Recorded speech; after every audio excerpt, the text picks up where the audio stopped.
تخيل ان العيش ده من غير ولا نقطة دقيق، خالي جلوتين ودهون، ما بيرفعش سكر الدم، ومناسب لكل انواع الدايت. بيجهز في 5 دقايق بالظبط، قنبله شبع، ومش محتاجه اكتر من نص رغيف في الوجبه الواحده يحسسك بالشبع لساعات طويله. مهما جربتي وصفات عيش مشبعه، متاكده انك عمرك ما وصلتي لاحساس الشبع اللي هتحسي بيه مع العيش ده. وجربوا واحكموا انتوا بنفسكم. وما تنسوش يا حبايبي اللايك والشير والكومنت الحلو والاشتراك في القناه لو لسه مش مشتركين. ويلا بينا على طريقه التحضير على طول. مقادير العيش بتاعتي بسيطة جدا، هما 3 مكونات وبس. اول حاجة بديل الدقيق معايا هيكون حبوب السمسم. انا معايا ابيض ومعايا اللي هو المحمص اللي لونه ذهبي، ده انا شارياه متحمص جاهز. ينفع الوصفة تعمليها بنوع واحد بس فيهم، انا كنت عايزة اعملها بالابيض كلها بصراحة، بيطلع لون العيش فاتح اكتر، بس ما عنديش كمية سمسم تكفي الوصفة اللي هو الابيض. وطبعا معايا بيضة ما ينفعش نستغنى عنها في الوصفة، وكمان بيكنج باودر. هما 3 مكونات يعني، مفيش اي مواد دهنية لان السمسم غني اصلا بالدهون الصحيه، فمش محتاجه ابدا ان انا ازود ولا زبده ولا سمنه ولا زيت. بدائل كتير جدا هقولها لكم كبديل للسمسم، واحنا بنشتغل حالا مع بعض في الوصفه، واللي عايز يستفيد يكمل معايا. طبعا اول خطوه هبدا ان انا اطحن السمسم. اخدت السمسم الابيض كله واخدت عليه شويه سمسم محمص بالشكل ده، وهبتدي ان انا اطحنهم احولهم لقوام شبه الدقيق. تبتدي تشغلي عليه المطحنه تشغيل متقطع، يعني لفه ونوقف لفه ونوقف وهكذا، مش مستمر علشان ما تلاقيهوش اتحول معاكي لطحينه. ده بيكون شكل دقيق السمسم، شايفينه كده فاكك ازاي من بعضه، مش كتله، لان انا ما شغلتش عليه المطحنه تشغيل مستمر. طبعا هو في دقيق سمسم بيتباع جاهز، بس اكيد سعره هيبقى كمان اغلى من السمسم العادي اللي احنا بنحوله لدقيق، عشان ده بيكون دقيق جاهز يعني في كيسه كده تستخدميه على طول. وفي طبق معايا كده هنزل بالبيضه، هضيف عليها ملح وفلفل، شويه ملح، وكمان هضيف معلقه صغيره كده من الخل علشان خاطر تكنسل ريحه الزفاره تماما. كده بالشكل اللي انا عملته ده فلفل وخل، انسي تماما ريحه زفاره في العيش. واقلب بالمضرب السلك، ادخل بس شويه هواء للبيضه. كده القوام بصوا تحفه، هي دقيقه بس ضرب كده بالمضرب لغايه لما تعملي شويه فوم كده في البيضه. يلا بينا بقى نبدا ننزل بالسمسم، واقول لكم ايه البدائل. انا هستخدم معالق بس تكون مليانه بالشكل ده، هستخدم 3 معالق كبيره واشوف هحتاج تاني ولا ايه النظام. بدائل لدقيق السمسم في الوصفه ينفع دقيق شوفان، دقيق شعير، دقيق قمح كامل، دقيق ذره، دقيق حمص، دقيق رز، دقيق جميع الاستعمالات الخالي جلوتين، كل الانواع دي تنفع. وكمان هضيف نص معلقه صغيره بيكنج باودر، واخلط الحاجات دي كده في بعضها، ونشوف هنحتاج لدقيق سمسم تاني ولا هتربط بال3 معالق دول. لا يعني ممكن يكون القوام خفيف شويه، محتاج لمعلقه كمان من السمسم، يبقى كده 4 معالق كبيره من السمسم. يعني اعملوا زي بالمعالق، انا النهارده ما اخدتش ميزان خالص للسمسم. المعالق الطعام برضو عندنا كلنا، ونقدر نعمل بيها الوصفه، وتنزلوا تدريجي زي ما بتشوفوني بعمل كده، سواء هتستخدمي سمسم او هتستخدمي اي نوع دقيق من اللي انا قلت عليهم. بتنزلي تدريجي شويه في شويه مع التقليب لغايه لما تشكل معاكي العجينه الجميله دي. شايفين عامل زي قوام الكيك كده.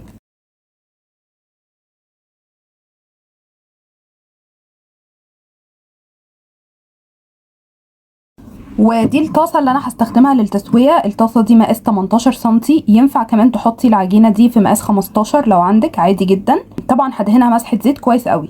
اللي مكمل معايا الفيديو لغايه دلوقتي اكتبوا لي في التعليقات عشان اقول لكم ان انا بحبكم قوي بجد. كده انا دهنتها وبدون مبالغه زي ما انتم شايفين. هحط فيها بقى العجينه كلها، بسم الله. اللي بيحب طعم السمسم هيحب قوي الوصفه دي، لان هي كلها طعمها سمسم. واريح كده العيش بالشكل ده، وابدا اوزع اي بذور انا حباها. هضيف بذور كتان.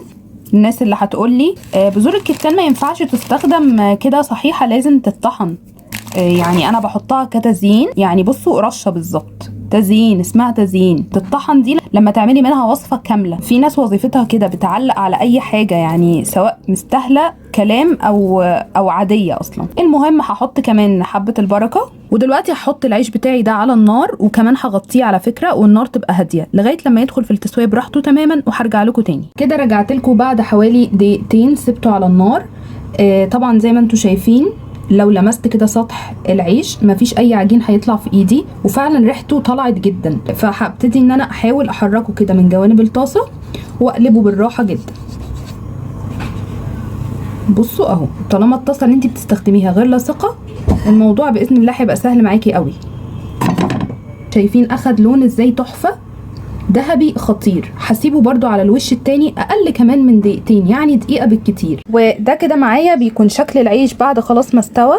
شايفين يا جماعه انا غطيته فوطه، طري بجد وخطير تحفه، من احلى انواع العيش باذن الله اللي هتجربوها. تعالوا بقى كده نبتدي نقطع مع بعض حته نشوفها من جوه. بسم الله. بصوا يا جماعه تحفه، يتفتح ويتحشى عادي جدا اهو واضح معاكم اتفتح ولا ما اتفتحش. تحشيه بقى اي حشوه انت عايزاها، محدش يقول لي العيش مش بيتفتح معايا يا جماعه اهو قدامكم كل حاجه.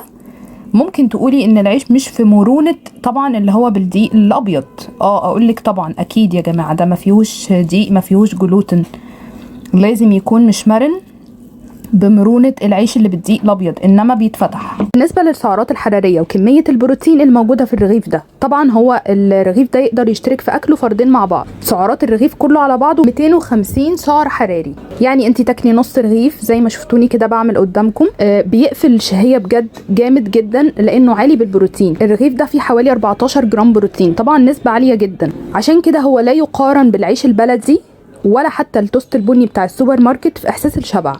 العيش البلدي او التوست البني ما فيهمش نسبه من البروتين، انما ده فيه نسبه بروتين ولسه هتاكلي جنبه بيض او فول او جبنه، يعني بروتينات برضو، فكميه شبع عاليه جدا. وانتوا بتجربوا وبتحكموا بنفسكم. خلوني دلوقتي افكركم بمجموعه من الوصفات اللي استخدمت فيها السمسم، من انجح الوصفات عندي في القناه. اول وصفه معايا وهو عيش السمسم برضو على الطاسه، بس بطريقه مختلفه تماما عن وصفه النهارده، بيطلع طري وجميل وبرضو بتفتحيه وتحشيه بالحشوه اللي تحبيها. تاني وصفة معايا وهو توست السمسم اللي من غير برضو اي نوع دقيق، وطبعا خالي جلوتين، يعني مش محتاجة تاكلي اكتر من قطعة واحدة بجد الوجبة الواحدة لانه بيشبع جدا.